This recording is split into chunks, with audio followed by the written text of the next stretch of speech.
शिक्षण पद्धती आली आणि मुलांमध्ये एक प्रकारचं नैराश्य आहे. विद्यार्थी आत्महत्या का करतात?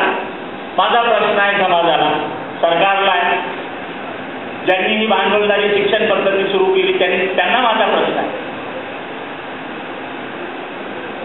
हे सर्व काय कुठे जाणार समाज?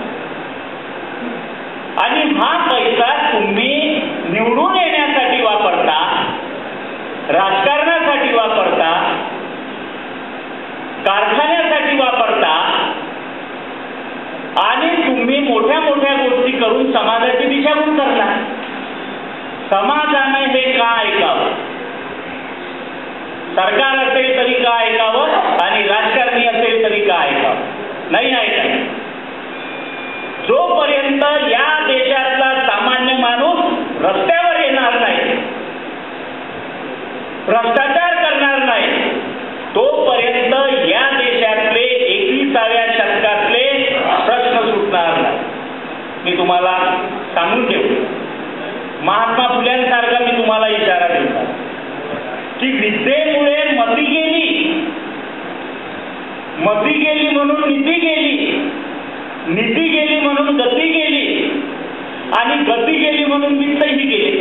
जेवढे कमावले तेवढे गेले आणि अवघे सामान्य जन एका विद्येमुळे खचले.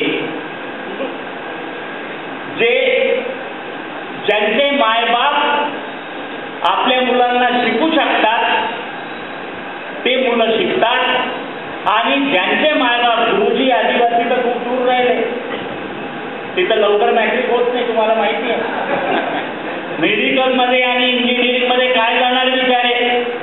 सरकारनं सवलती दिले पण तिथपर्यंत आले पाहिजे ना, 12वी पर्यंत कुठून येणार? त्यांना समजलं तर पाहिजे. काही नाही, काही सुटलेलं नाही आहे, सर्व तत्सच आहे. आणि हे युग शिक्षणामुळे खचलेलं. ह्या प्रश्नांचा विचार झाला आणि विद्येमुळे हे 21वं शतक आता खचलेलं आणि अशा शतकात आपण शेवटी ही तुमच्या मनातली व्यथा मी माझ्या अध्यक्षीय भाषणातूनच मांडली. ही माझ्या मनातली व्यथा. आमचे तुकोबा म्हणायचे, नका दंत कथा येते सांगू कोणी. म्हणजे साहित्यिकाचा धर्म विचारला ना, मी सांगतो साहित्यिकाचा काय धर्म. नका दंत कथा येते सांगो कोणी, कोरडे ते बोल मानी को. अनुभव येते व्हावा शिष्टाचार, न चलती चार आम्हा पुढे. हे तुकोबांनी हे अनुभवाचं बोलणं होतं. या दंतकथा नाही आहे, या सत्यकथा. हे समाजाचं वास्तव आहे, समाजाचं दुःख आहे. हे अनुभवातून मी तुम्हाला सांगतो. हा असतो साहित्यिकाचा. तुकोबा साहित्यिक होते, ज्ञानोबा साहित्यिक होते आणि आपल्या युगाचे प्रश्न त्यांनी सोडवले. दलित साहित्याने, ग्रामीण साहित्यानेही खूप मोठं योगदान दिलं असेल. आमचे सिद्धार्थ मेश्राम किरोड्याचे या ठिकाणी आहेत कार्यक्रमामध्ये. दलित साहित्यानं दलित साहित्याची तर प्रगती केलीच, परिवर्तनाचं आंबेडकरी तत्वज्ञानाचं हत्यार वापरून समाजामध्ये एक नवं भान निर्माण केलं, साहित्यिकांमध्ये नवं भान निर्माण केलं, समाजाला सामाजिक बांधिलकीचा अर्थ सांगितला दलित साहित्य. पण दलित पुढाऱ्यांनी, दलित साहित्यिकांनीही, दलित मास्तरांनी आणि दलित म्होरक्यांनी काय केलं आंबेडकरांच्या नंतर? आमचे लोकनाथ कवी यशवंतराय पुढे आणि शेवटी काय झाले चिंतन करतात आणि एका कवितेत म्हणतात, बाबासाहेब तुम्ही घटना मांडली, आम्ही बेतावर जातो. आमचे म्होरके सत्तेचे पाय चाटू लागले, परमिटसाठी लाळ गाळू लागले. दलितांचं राजकारण, दलितांचे पक्ष आणि दलितांचे म्होरके आणि दलित साहित्यातले मोठे सर्व लोक यांचं वास्तव काय हे आमच्या कवींनी मांडलेलं आहे. सिद्धार्थ मेश्राम एका कवितेत म्हणतो, मास्तर तुमच्या निळ्या झेंड्यावर नको ते डाग दिसत आहे.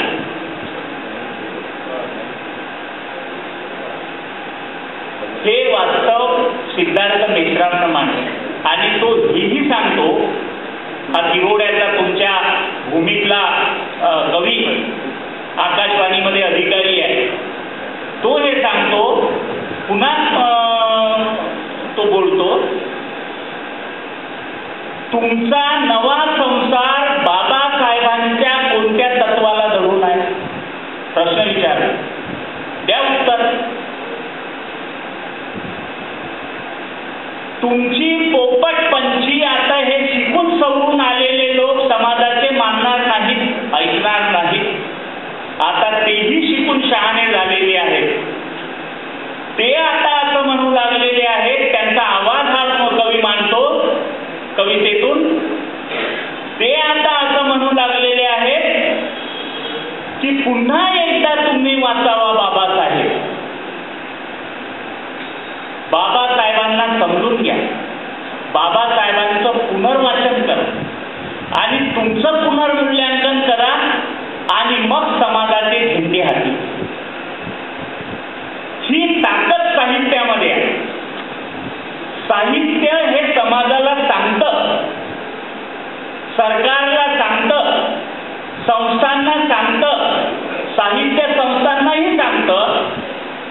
पण आमच्या सिद्धार्थ मेश्रामची कोणी दखल घेणार नाही. लोकनाथ यशवंतच्या कविता वाचल्या जातील, ठेवल्या जातील, पुरस्कार मिळतील, सर्व शांत. म्हणजे हे आमचंही वास्तव. आणि मग आम्ही कसे लेखक आहोत, कसा लेखक असला पाहिजे आणि कसा लेखक नसला पाहिजे हे तुकोबांनी 17व्या शतकात सांगितलं. न ये नेत्रा जळ नाही अंतरी कळवळ, तो हे सावटीचे बोल, तुका म्हणे जनरंजवन बोल. गुरुजी माफ करा, तुम्ही जनरंजवनाबद्दल बोलले, तुकोबा फार विरोधात. तुकोबांचा दाखला तुम्ही दिला की तुकोबा शब्दांना देव मानत. मग जो साहित्यिक, जो लेखक, जो कवी शब्दांना देव मानतो, तो समाजाचं रंजन करतो. समाज सडलेला आहे, समाज व्यवस्था सडलेली आहे. सामान्यांपासून, गोरगरिबांपासून, दीनदलितांपासून, शेतकऱ्यांपासून, आदिवासींपासून सर्व प्रश्न कायम आहेत, वाढलेले आहेत. आणि मग अशा याच्यामध्ये तुम्ही लिहिणार, समाजाचं रंजन करणार, समाजाची दिशाभूल करणार, त्यांचं प्रश्न विचलित करणार काय तुम्ही?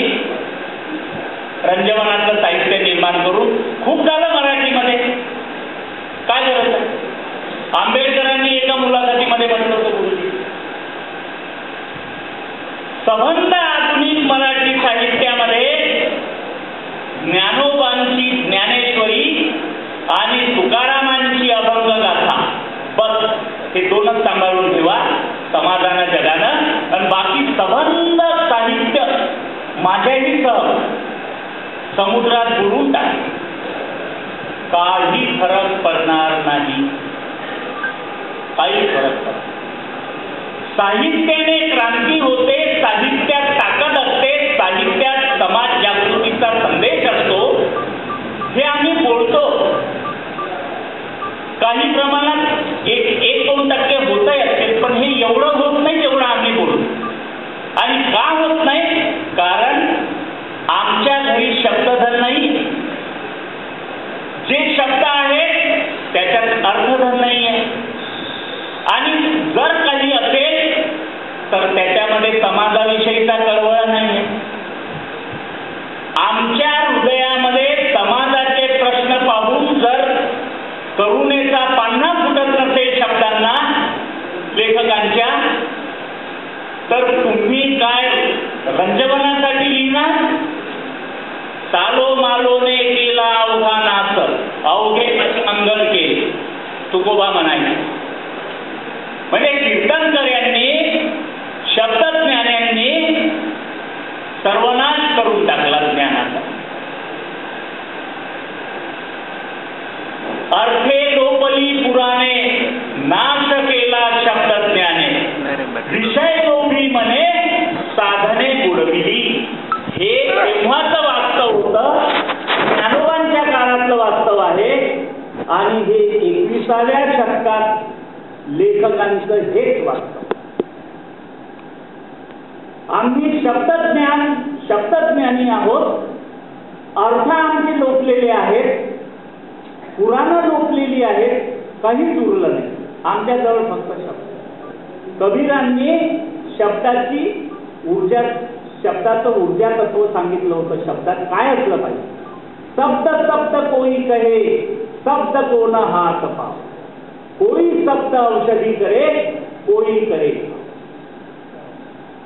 लेखकाचे शब्द समाजावर घाव करणारे नसले पाहिजे, तर समाजाच्या घावांवर उपचार करणारे असले पाहिजे. ते शब्द असतात. पण आमचे शब्द तसे नाही आहेत. कबीरांना आणखी एक गोष्ट सांगितलेली, पळपळ भये पत्थर. गुरुजी, पळपळ भये पत्थर लिख लिख भये चोर, जिस विद्या में राम है वहां विद्या कुछ और. आम्हाला रामच समजलेला नाही. आम्हाला जर आमचा आत्माच आमच्या हाती नसेल, आमचा आत्मा हा जर शब्दात नसेल, तर ते शब्द काय करणार? ते फक्त तुम्हाला रिझवतील, प्रबोधन करणार नाही. ते युगद्रष्ट्यांचे शब्द नसतात. लेखक हा युगद्रष्टा असतो, युगलेखक असतो, युगनायक आपल्या काळाचे प्रश्न सोडवत असतात. या समाजात, या जगात युगनायक झालेले आहेत. ज्ञानोबा तुकोबांची पूर्ण परंपरा ही युगनायकांची, युगद्रष्ट्यांची आणि आपल्या युगाचे प्रश्न सोडवणाऱ्यांची परंपरा आहे. भक्ती त्यांनी सांगितली, आम्ही अर्थापर्यंत पोहोचू शकलो. भक्तीचं दुकान लावून ते बसले होते. भक्तिभाव आम्ही बांधिलाचे गाठी, साधावी तो हाटी घ्यारे कोटी, सुखाचे सुखाचे सकलांचे तारावया भारत भवते. आम्ही नाही पोहोचलो, आमची कुवतच नाही. तुकोबांच्या, ज्ञानोबांच्या शब्दांमध्ये घुसण्याची आणि त्यांचा मंत्र ऐकून आम्हाला स्वतःला शुद्ध करण्याची आम्हाला आवश्यकताच नाही.